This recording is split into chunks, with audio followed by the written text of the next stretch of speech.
हिंदी में भी Bloom taxonomy ही बोला जाता है। बताओ क्या होता है ब्लूम टैक्सोनॉमी? इसको अनुदेशनात्मक उद्देश्य का वर्गीकरण भी होता है। इंस्ट्रक्शनल ऑब्जेक्टिव, इंस्ट्रक्शनल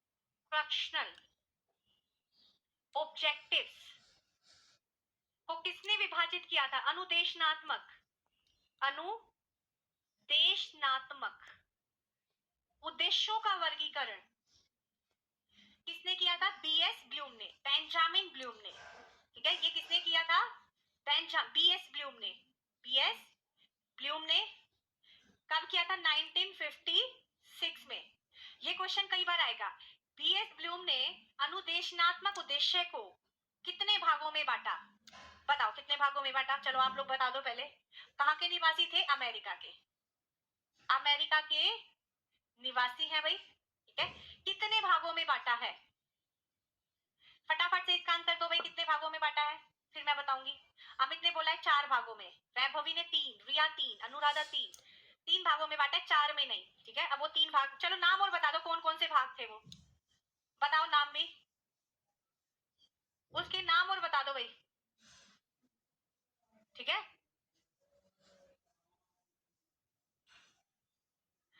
ब्लूम ने बांटा है 1956 में। अब बताओ कितने भागों में बांटा है? 3 भागों में। 3 भागों में बांटा, ये क्वेश्चन भी आया हुआ है।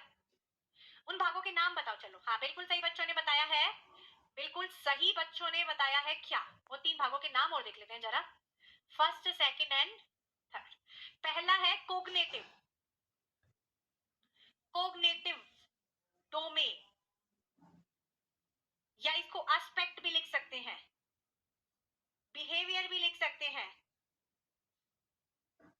ऑब्जेक्टिव भी यहां पर लिख सकते हैं डोमेन की जगह। ठीक है, संज्ञानात्मक, संज्ञानात्मक क्षेत्र, संज्ञानात्मक क्षेत्र, या भाई व्यवहार या ऑब्जेक्टिव उद्देश्य, कुछ भी लिख लो पीछे, पर पहला क्या है? संज्ञानात्मक। संज्ञानात्मक का मतलब क्या होता है बताओ? संज्ञानात्मक का मतलब क्या होता है आप लोग मुझे बताओ।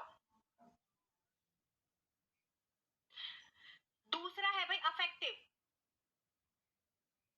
अफेक्टिव डोमेन या एस्पेक्ट, या बिहेवियर भी लिख सकते हैं,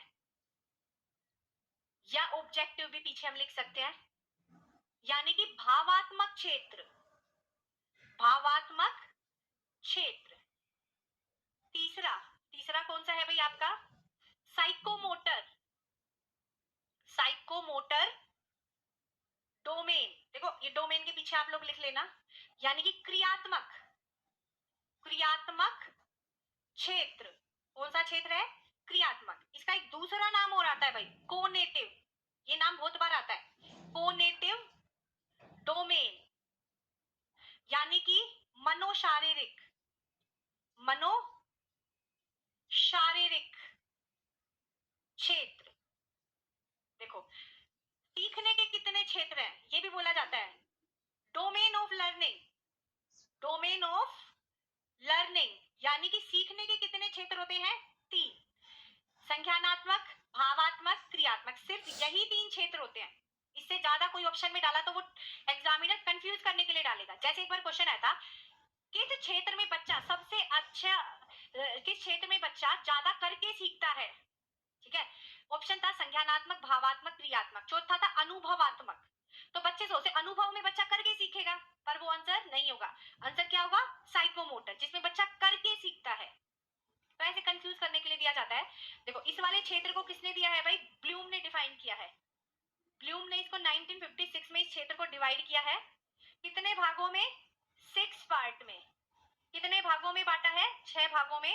और इसको बोला जाता है थिंकिंग एस्पेक्ट, थिंकिंग एस्पेक्ट, चिंतन क्षेत्र, चिंतन क्षेत्र। वो किसमें आएगा? सोच विचार, माइंड एक्टिविटी, माइंड या भाई हेड एक्टिविटी किसमें आएगी? संज्ञानात्मक में। हेड का मतलब क्या होता है? दिमाग, दिमाग हेड में क्या होता है? दिमाग। दिमाग की जो भी क्रियाएं आती हैं वो किस में आएगी? हमारी संज्ञानात्मक में। सोच विचार करना, चिंतन मनन करना, डिसीजन लेना, प्रॉब्लम सोल्व करना, ठीक है, क्विक डिसीजन लेना, इस टाइप की जो एक्टिविटीज है, चिंतन मनन करना, ये किसकी है? संज्ञानात्मक की, ठीक है। थिंकिंग एस्पेक्ट इसको बोला जाता है, और ये क्या है? हेड। हेड वाली एक्टिविटीज में आएंगी। दूसरा है भाई इसमें, कौन सा है इसमें? दूसरा क्षेत्र है आपका अफेक्टिव डोमेन, ठीक है। अफेक्टिव डोमेन किसने दिया है भाई आपको? कर्थवेल एंड मार्शिया ने। कर्थवेल एंड मार्शिया, ये किसने दिया है ये वाला क्षेत्र? गिवन बाय कर्थवेल एंड मार्शिया, 1964 में दिया था। भाव, ठीक है। ये कौन सा एस्पेक्ट है भाई हमारा? Feeling, feeling, values, attitude, aptitude, character, feeling, values, attitude, aptitude, character, ये सारी मूल्य वाली चीजें कौन से क्षेत्र का भाग है? अफेक्टिव का। अफेक्टिव कौन से? हर्ट। हर्ट एक्टिविटीज किस में आएगी भाई? इसमें, ठीक है। हर्ट एक्टिविटी किस में आएगी? इसमें। देखो भाई इसके नोट्स आपको बनाने पड़ेंगे। अगर मैं पीडीएफ से पढ़ाती तो आप लोगों को पीडीएफ मिल जाती, पर अब मैं पीडीएफ से नहीं पढ़ा रही हूं तो नोट्स आप लोगों को बनाने पड़ेंगे, ठीक है। तीसरा है क्रियात्मक।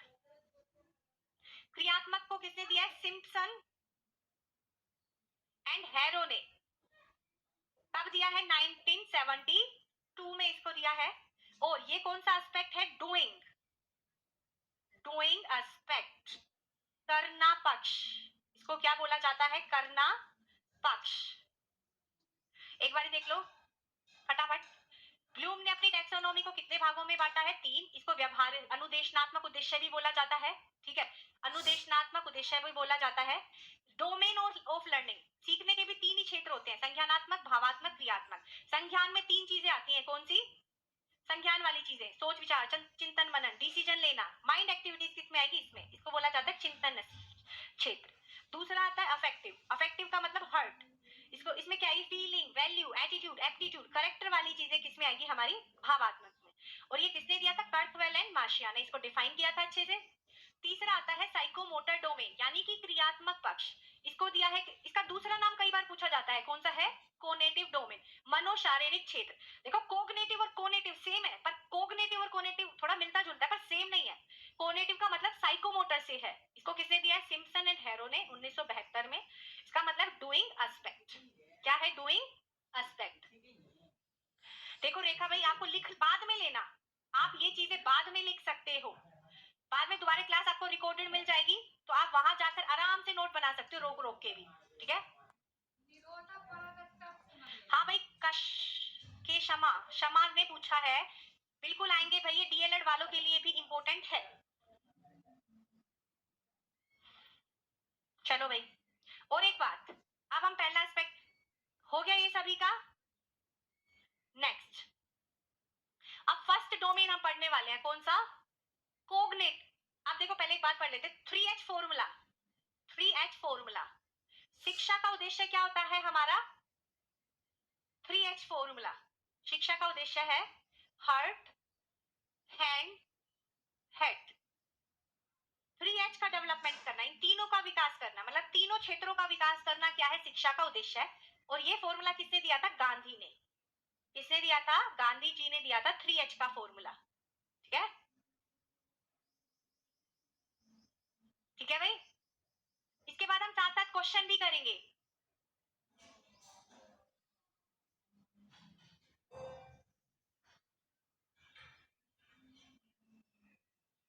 ओके, चलो भाई नेक्स्ट क्वेश्चन अब हम देखते हैं।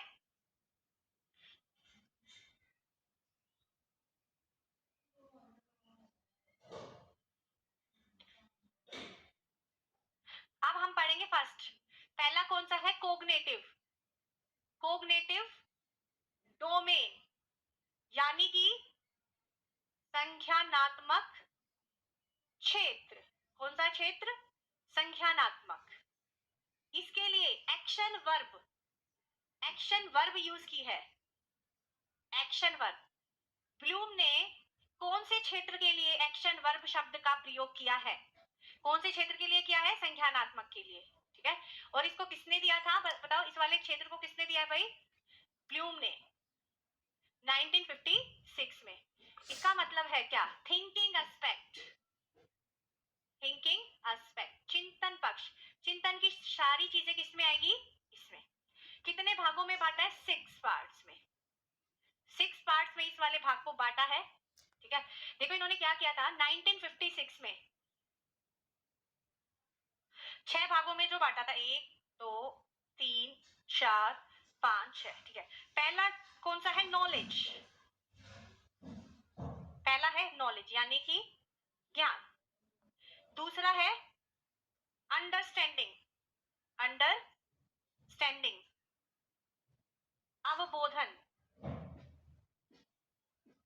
ठीक है। तीसरा एनालाइज,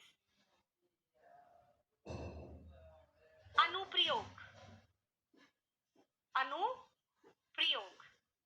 चौथा है एनालाइसिस, एनालाइसिस यानी कि विश्लेषण, विश्लेषण करना। पांचवा है संश्लेषण, सिंथेसिस, सिंथेसिस करना। छठा कौन सा है? इवैल्यूएशन, इवैल्यूएशन यानी कि मूल्यांकन। क्या करना? मूल्यांकन, ठीक है।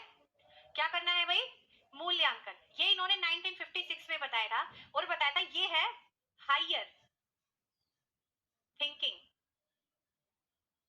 ये क्या है? लोअर थिंकिंग, लोअर थिंकिंग इसको बताया था पीएस ब्लूम ने। और 2001 में थोड़ा सा चेंज किया था इन्होंने, वो 6 भाग देखो इन्होंने क्या क्या बताए थे। पहला था नॉलेज यानी कि ज्ञान। दूसरा है कॉम्प्रीहेंशन, कॉम्प्रीहेंशन और अंडरस्टैंडिंग का मतलब सेम ही होता है, यानी कि बोध या अवबोध भी लिख सकते हैं। थर्ड है एनालाइसिस, अनुप्रयोग। चौथा है इसमें क्या? एनालाइसिस, नहीं सॉरी एप्लीकेशन आएगा इसमें, ये वर्ड क्या आएगा भाई? तीसरा है एप्लीकेशन, इसमें भी मैंने गलत लिख दिया भाई, ये एप्लीकेशन है ये वर्ड। ये वर्ड क्या है? एप्लीकेशन। देखो ये मैंने वर्ड थोड़ा गलत लिख दिया है, ये है भाई अंडरस्टैंडिंग, ये है थर्ड एप्लीकेशन, एप्लीकेशन। ये है एनालाइसिस, ठीक है। ये क्या होगा? एप्लीकेशन, एनालाइसिस, विश्लेषण। पांचवा क्या है इसमें? इवैल्यूएशन, मूल्यांकन। ये क्या है? छठा क्रिएशन, सृजन। इन भागों में बांटा था इन्होंने, ठीक है। हाँ ठीक है।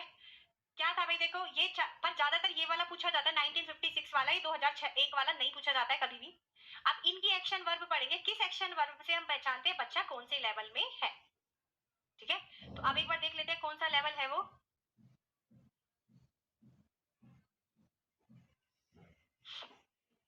पहला देखो, फर्स्ट हम देखते हैं नॉलेज, नॉलेज ज्ञान की एक्शन वर्ब इन्होंने क्या क्या बताई है? ज्ञान की एक्शन वर्ब इन्होंने क्या क्या बताई है भाई? डेफिनेशन, डेफिनेशन अगर बच्चा दे पा रहा है, परिभाषा। दूसरा है पहचानना, आइडेंटिफाई, आइडेंटिफाई करना, ठीक है। तीसरा क्या है? रिकॉल, प्रत्यास्मरण, रिकॉग्निशन, रिकॉल एंड रिकॉग्निशन बच्चा कर पा रहा है, मैच कर पा रहा है, लिस्ट बनाना, मैच अगर कर पा रहा है, मैच, तो बच्चा कौन से लेवल पर है? ज्ञान। क्वेश्चन आएगा कि अगर बच्चा डेफिनेशन दे पा रहा है या पहचान पा रहा है, तो वो कौन से लेवल पर है? ज्ञान, मतलब बच्चे को ज्ञान है, इस पे रटने पर फोकस दिया गया है। ठीक है, रिकॉल कर पाना। रिकॉल का मतलब होता है जब आपसे कोई क्वेश्चन पूछा और आपने सोच के उत्तर दिया, उत्तर सामने नहीं होता, सोच के देना होता है। जैसे हमने पूछा स्वतंत्रता संग्राम कब आता है, सामने आंसर नहीं, आपने सोचा फिर आंसर दिया। और अगर आता है कि अगर बच्चा रिकॉग्नाइज कर पा रहा है, मतलब सामने उत्तर है, रिकॉग्नाइज करना है, जैसे कि मैच द फॉलोइंग है, ऑब्जेक्टिव टाइप क्वेश्चन है, ये होता है रिकॉग्निशन टाइप क्वेश्चन। ठीक है, इसमें लिस्ट, बच्चों से बोला लिस्ट बनाओ भाई, भारत में कितने वो भारत में कितनी राज्य हैं, उनकी लिस्ट बनाओ। बच्चा लिस्ट बना रहा है तो वो कौन से क्षेत्र में है? ज्ञान में। ठीक है, नॉलेज में। अब दूसरा आएगा अंडरस्टैंडिंग। सबसे ज्यादा क्वेश्चन यहीं से आते हैं, अंडरस्टैंडिंग, अवबोधन, अवबोधन स्तर। ठीक है, जिसमें क्या होता है, बच्चा क्या क्या क्रियाएं कर पाएगा इस वाले में? इसमें बच्चा कर पाएगा भाई explain, first explain, example, distinguish, क्या कर पाएगा बच्चा? डिस्टिंग्विश। मीनिंग अगर बच्चा बता पा रहा है, मीनिंग अगर बच्चा कर पा रहा है, ठीक है, डिस्क्राइब, डिस्क्राइब यानी कि स्पष्ट अगर बच्चा कर पा रहा है। ठीक है, और भी लिखो इसमें कौन कौन सी आएगी? फॉर्मुलेट, क्लासिफिकेशन,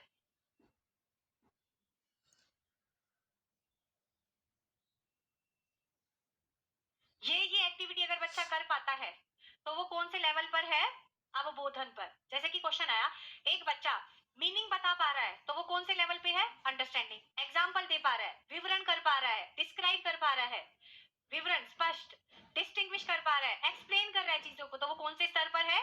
अंडरस्टैंडिंग लेवल पर। ठीक है, अब तीसरा आते हैं भाई एप्लीकेशन। एप्लीकेशन यानी कि अनुप्रयोग स्तर। इसमें प्रयोग पर बल दिया गया है, बस यूज करना, यूज। ठीक है, यानी कि प्रयोग करना, एक्सपेरिमेंट, एक्सपेरिमेंट बच्चा कर पा रहा है। थर्ड इसमें आएगा क्या? Problem solving, problem solving. अगर बच्चा प्रॉब्लम सोल्व कर पा रहा है तो वो कौन से पर है? अनुप्रयोग पर।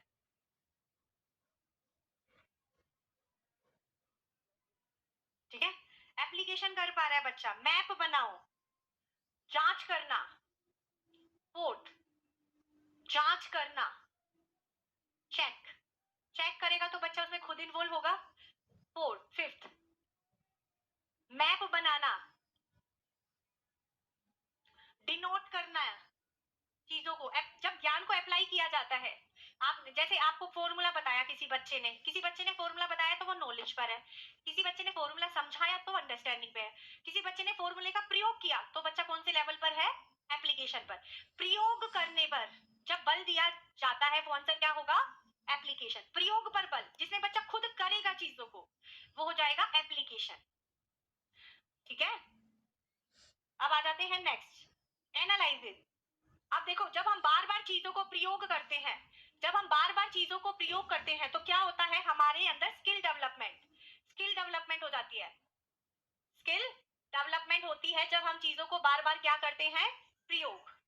फोर्थ, फोर्थ क्या है इसमें? एनालाइसिस। एनालाइसिस यानी कि विश्लेषण, विषय वस्तु को तोड़ तोड़ कर समझाना। कोई कंसेप्ट समझ नहीं आता तो उसको तोड़ तोड़ कर समझाओ। ठीक है, जैसे इसमें कौन कौन सी क्रियाएं आएगी? डिफरेंशिएट, डिफरेंशिएट, अंतर करना, ठीक है, तुलना करना, तुलना करना, कंपैरिजन, कंपैरिजन किया जाएगा, कंपेयर। ठीक है, तीसरा है भाई इसमें एनालाइज, विश्लेषण। देखो, डिफरेंशिएट आया तो एनालाइज में आएगा, डिस्टिंग्विश आए तो अंडरस्टैंडिंग में। डिस्टिंग्विश का मतलब है कि ऊपर ऊपर से छाट देना, पर डिफरेंशिएट का मतलब है हर भाग को में अंतर करके डिफरेंशिएट करना, ये डीपली हो जाता है। ठीक है, फिर आता है पांचवा, सिंथेसिस यानी कि संश्लेषण, संश्लेषण, विषय वस्तु को जोड़ जोड़ कर समझाना, कम शब्दों में प्रस्तुत करना, यानी कि कम शब्दों में प्रस्तुत करना। जैसे कि एग्जांपल ले लो इसमें, कंबाइन, कंबाइन करना, समराइज, संश्लेषण, ठीक है, कंबाइन करना, कम शब्दों में लिखना, तर्क देना। क्या पूछ रहे हो भाई, ये paper first and paper second दोनों के लिए इंपॉर्टेंट है मनीषा, ये कोई इंपॉर्टेंट क्वेश्चन नहीं है आपका जो इतने सारे आपने लिखे हैं। मैम ये पेपर सेकंड के एसएसटी बिल्कुल है, मैंने कितनी बार बताया, कोई भी टॉपिक है पेपर फर्स्ट और पेपर सेकंड के लिए भी इंपॉर्टेंट है, और वो चाहे साइंस का हो, चाहे मैथ का हो, चाहे एसएसटी का हो, सबके लिए इंपॉर्टेंट है टॉपिक। हाँ, कंक्लूजन लिखना, कंक्लूजन, कंक्लूजन यानी कि निष्कर्ष जब हम लिखते हैं, निष्कर्ष। थर्ड, फोर्थ क्या है इसमें, निष्कर्ष लिखना, और फिर इसमें तर्क देना। तर्क भाई टू द पॉइंट दिया जाता है कम शब्दों में। छठा आ गया इवैल्यूएशन, इवैल्यूएशन यानी कि मूल्यांकन। लास्ट स्टेप क्या है, मूल्यांकन। मूल्यांकन में कौन कौन सी एक्शन वर्ब होती है, judgement, criticise,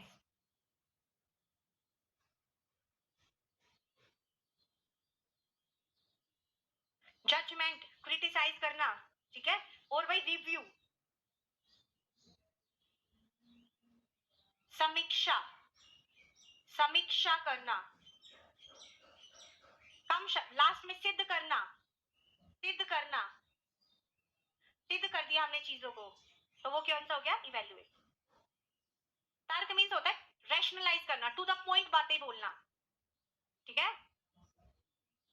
okay.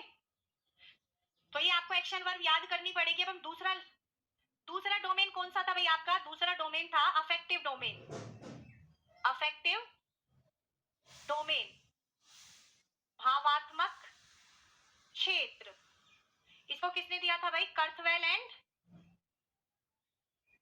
कर्थवेल and Marcia, 1964 में इसको दिया था। इसको 5 इसके स्टेप्स भी आ जाते हैं कई बार, ठीक है। तो इसके स्टेप्स कौन कौन से हैं, रिसीविंग, रेस्पॉन्डिंग, बस ये नाम आएंगे, receiving, responding, valuing, organisation and characterisation, characterisation यानी कि उन अनुग्रहण, अनुग्रहण, अनुक्रिया, उन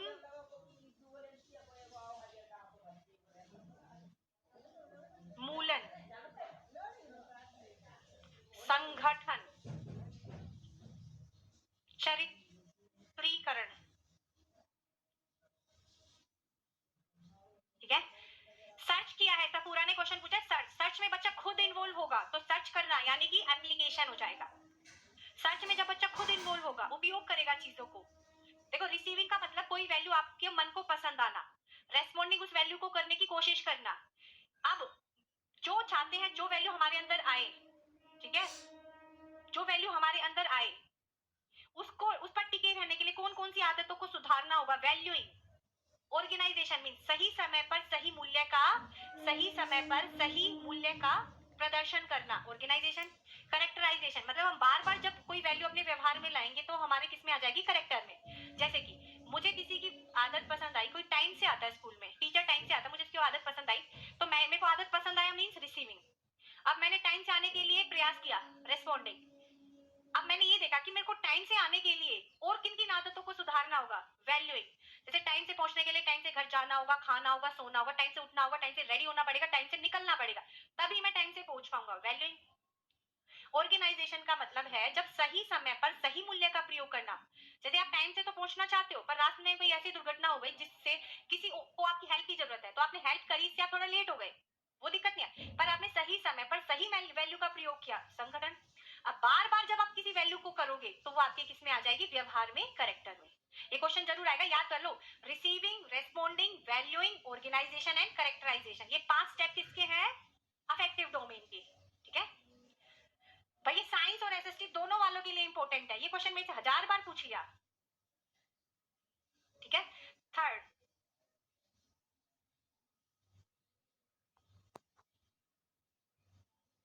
थर्ड कौन सा था भाई? थर्ड डोमेन था आपका साइको मोटर डोमेन, क्रियात्मक पक्ष। इसका दूसरा नाम क्या है? इसका दूसरा नाम है भाई, इसका दूसरा नाम है कोनेटिव, कोनेटिव डोमेन, यानी कि मनो शारीरिक क्रिया, मनोशारीरिक क्षेत्र, मनोशारीरिक क्षेत्र इसका दूसरा नाम है। इसको दिया किसने है? सिम्पसन, सिम्पसन एंड हैरो ने। देखो मनोशारीरिक क्षेत्र को भी दो भागों में बांटा गया है, इसको दो भागों में बांटा गया है। Fine motor activity, fine motor activity यानी कि सूक्ष्म गामक क्रिया। एक दूसरा आता है gross motor activity, gross motor activity, स्थूल गामक क्रिया। फाइन मोटर एक्टिविटी का मतलब है जो काम हम उंगलियों से करते हैं, उंगलियों से किया गया, फिंगर्स, उंगलियों से कार्य करना। एग्जाम्पल लो, राइटिंग, ड्राइंग, पेंटिंग एक्सेट्रा। जो भी एक्टिविटी हम हाथ से करते हैं वो किस में आएगी? Fine motor activity. और जिस एक्टिविटी में हम मसल का प्रयोग करते हैं, मसल का प्रयोग, वो हो जाती है ग्रोस मोटर एक्टिविटी। एग्जाम्पल, दौड़ना, उछलना, कूदना आदि। ये सारी एक्टिविटी किस में आएगी भाई? ग्रोस मोटर एक्टिविटी में। राइटिंग, ड्राइंग, पेंटिंग, आईलाइनर भी, हाँ बिल्कुल। टाइपिंग भी इसी में ही आएगा भाई, टाइपिंग, वेरी गुड। इसमें भी आशिमा में उंगलियों से किया गया कार्य किसमें आएगा? फाइन मोटर एक्टिविटी में। ग्रोस मोटर एक्टिविटी में मसल्स, उछलना, कूदना, दौड़ना, जंपिंग, दीवार पर चढ़ना, स्विमिंग, स्विमिंग भी इसी में ही आएगा, स्विमिंग, वेरी गुड, ठीक है। अब आते हैं कि साइकोमोटर डोमेन को कितने भागों में बांटा है? 6 पार्ट्स ऑफ साइकोमोटर डोमेन। कई बार क्वेश्चन आता है क्रियात्मक पक्ष को कैसे विकसित किया जा सकता है? Practice and training, practice and training के द्वारा, प्रशिक्षण के द्वारा हम क्या कर सकते हैं? इस वाले क्षेत्र को डेवलप कर सकते हैं, ठीक है। इस वाले क्षेत्र को हम कैसे डेवलप कर सकते हैं भाई?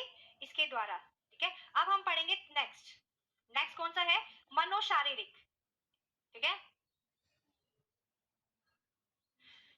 फर्स्ट है भाई इंपल्शन, सेकंड है मैनिपुलेशन, थर्ड है कंट्रोल, फोर्थ है कोऑर्डिनेशन,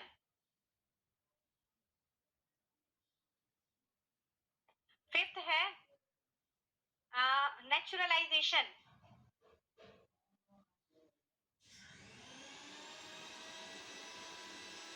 सिक्स्थ है भाई आपका हैबिट फॉर्मेशन,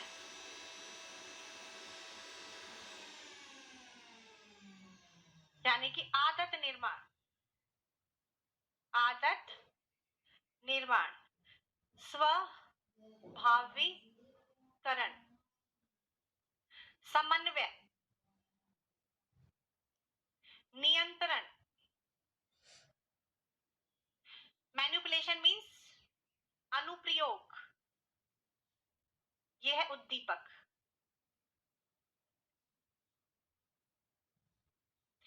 देखो भाई अंजलि, ईवीएस पेडागोजी की क्लास और मैथ पेडागोजी की क्लास है मंडे, थर्सडे एंड फ्राइडे, 3 घंटे हुआ करेगी अब, ठीक है।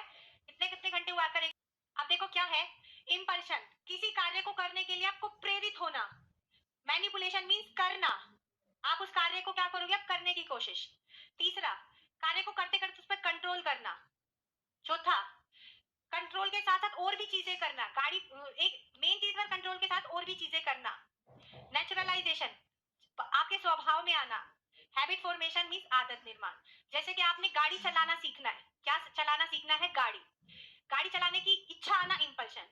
गाड़ी चलाने के लिए गाड़ी में बैठना, मैनिपुलेशन, मैनिपुलेट किया आपने, ठीक है। कंट्रोल, अब गाड़ी पर चलाते समय कंट्रोल करना, कोऑर्डिनेशन, यानी कि चलाते समय रेडियो सुन लेना, चलाते समय शीशा ठीक करना, बातें करना, और भी एक्टिविटीज करना गाड़ी चलाने के साथ साथ। फिर आएगा नेचुरलाइजेशन, यानी कि क्या होगा? नेचुरलाइजेशन क्या होगा? जब आप बार बार ये चीजें करते हो तो वो चीजें आपके नेचुरली व्यवहार में आ जाती है। आप इतनी बार गाड़ी चलाओगे ना बार बार प्रैक्टिस से, तो आपके हाथ खुद ब्रेक लगा देंगे, आपको लगाने की जरूरत नहीं पड़ेगी, क्योंकि आपके स्वभाव में आ गया। फिर आएगा हैबिट फॉर्मेशन, फिर आपसे उस चीज से क्या होगा? आपकी आदत का निर्माण, ठीक है। अब इसके बाद क्वेश्चन हम स्टार्ट करने वाले हैं। पहले आप लोग है ना बस इनके, जैसे कि मुझे एक बात बताओ, इनके मैंने जो लिखवाए हैं ना पार्ट, मुझे इनके नाम बताओ फटाफट, तीनों के याद करो, तीनों के याद। Valuing, organisation and last one is characterisation. Receiving, responding, receiving, responding and valuing, organisation and characterisation. ये नाम याद रखना है। 5 भाग किसके हैं? भावात्मक के। तीसरा बचा साइकोमोटर। साइकोमोटर मींस क्रियात्मक पक्ष, जिसमें क्या आती है? करने वाली चीजें, डूइंग एस्पेक्ट हम इसको बोलते हैं। इसको दिया था सिम्पसन एंड हैरो ने, 6 पार्ट्स में बांटा है। इंपल्शन, मैनिपुलेशन, कंट्रोल, कोऑर्डिनेशन, स्वाभाविकरण, naturalization and last one is habit formation, आदत निर्माण, उसका सबसे ऊपर वाला स्टेप है। कई बार क्वेश्चन आएगा कंफ्यूज करने के लिए, कौन सा स्टेप किसका है, तो आप लोगों को ऐसे करना है, ओके। चलो अब हो गए हो तो फिर हम आगे के क्वेश्चन कर लेते हैं फटाफट से।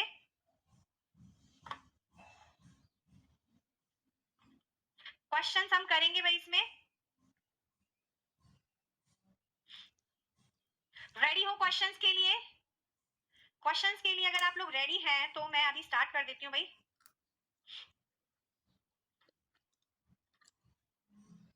क्वेश्चन सेशन बिल्कुल सही है, याद होना चाहिए, अब पता चलेगा किसको कौन सा याद है। क्वेश्चंस हम स्टार्ट करते हैं जरा। क्वेश्चन सेशन, क्वेश्चन फर्स्ट आ गया भाई स्क्रीन पर, जल्दी करो फटाफट से इन क्वेश्चंस के आंसर दो भाई, ताकि मुझे भी पता चले कितना आप लोगों को आता है। थोड़ा जल्दी चलना पड़ेगा क्योंकि क्लास कितनी देर की है भाई? 1.5 घंटे की है, 40 मिनट ही हमारे पास